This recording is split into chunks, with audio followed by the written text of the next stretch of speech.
Hello there. This video is a short tutorial about cranes, the different types of cranes in SnowRunner.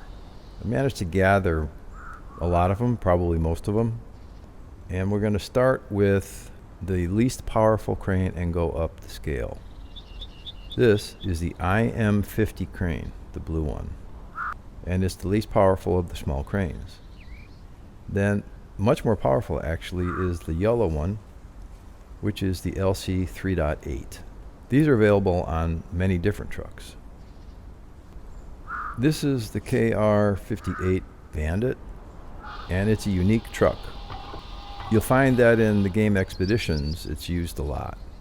It's not exactly a heavy-duty truck, but it is kind of funny sometimes. It has a proprietary crane, and the crane is called the KRS58, which is also the name of the truck, the KRS58 Bandit. Next over we have a Tatra truck, and it has another proprietary crane, and it's called the TAT-12. That's a very strong crane, by the way. Next, this Azov 73210 has a multi-purpose module on it, and it has a crane that's just simply called a loader crane. Several trucks can use this multi-purpose module. The strength of this crane is similar to the Tatra crane. Then we get to the heavy-duty cranes. The red one is the PC-320 for Professional Crane 320, and it is relatively powerful. Next to that on the Zeke is a more powerful crane, which is called the AVTO-23 heavy crane. Then the most powerful of all is this big yellow one here, which is called the LK-2NY, and it's labeled as being used for extreme heights. That's an overview of the truck cranes that we have. I cover logging in a separate video, but there are two types of logging cranes.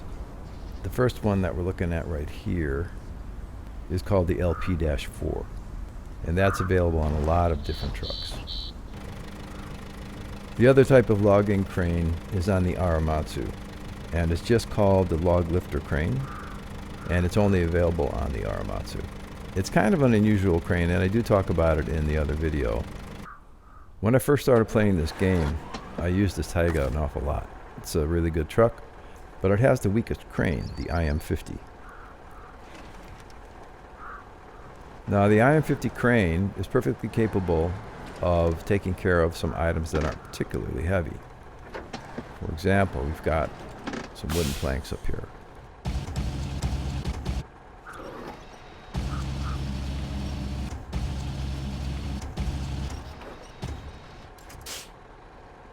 It struggles with heavier ones.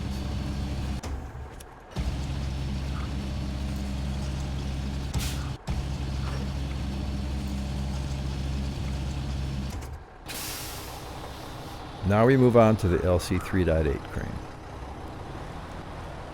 It's actually quite capable. These metal beams are not light, but you can see that this crane does a pretty good job with them. Let's try something heavier.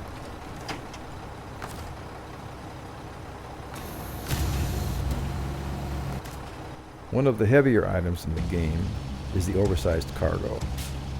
The LC 3.8 can actually do a fairly good job with something this big, so it's remarkably versatile. One of the tricks is that you can rotate your freight. If you need to, if you're putting it on a trailer, you're going to need to rotate it, so you can do that. You don't have to get it exactly right, because if once you load the trailer, as long as the cargo is anywhere near on there, it will snap in place. The crane on the KRS58 Bandit is actually pretty strong.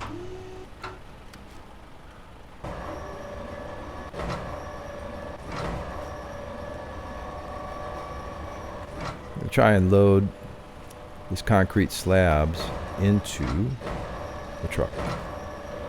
It really doesn't have a problem with it. So the truck itself is not really heavy duty. but the crane is pretty capable.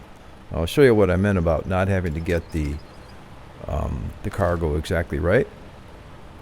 As long as it's on the trailer or the truck, bingo.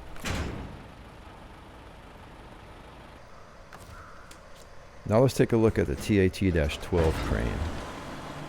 It's very powerful, actually. I'm going to grab a little truck here. Again, this is a unique crane. It's only on Tatra trucks. When you're loading a vehicle onto a truck or trailer, you do have to get it in position correctly. It can take a little bit of doing if you're putting it into a sideboard trailer. Okay, there we go. So now the loaf is securely packed into this truck. It's a great way to transport trucks or trailers, on trucks or trailers, without them falling off. What you see there is an oil-filled drill. It's very heavy and it's 5 cargo spaces long. I put it on the back of that Plaid 450 using the same multi-purpose module that the Azov 73210 is using. And it picked it up with no problem. I just put it on the back of the truck at an angle and drove it over here without a problem.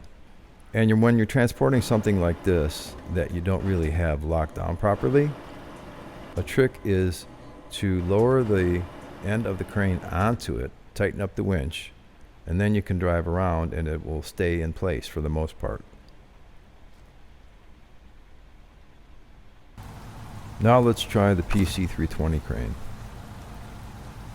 When you're using these bigger cranes, you want to put whatever it is you're lifting behind or to the side rather than to the front.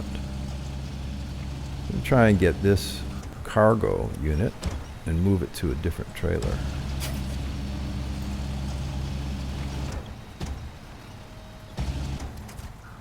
Not a problem. So that's a fairly strong crane, the PC-320. Next is the AVTO-23 heavy crane. This YAR-87 is not a light truck, but this crane was able to lift it without a problem, and you can see that it goes pretty darn high. So that's a very powerful crane. The anchors on the crane are pretty impressive. They do a good job of keeping the truck stationary while the crane is being used. The largest of the cranes is the LK-2NY, which describes itself as being used for extreme heights. Let's check that out.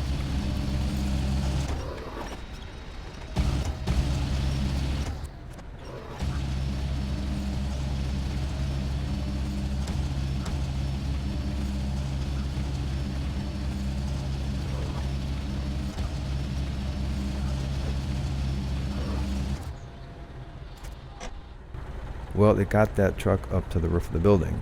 So yeah, there are a couple of contracts or tasks that require this particular crane in order to finish. There's no other crane that'll do the job. The guy's looking at us. Look at this. It's like, okay, what are you gonna do?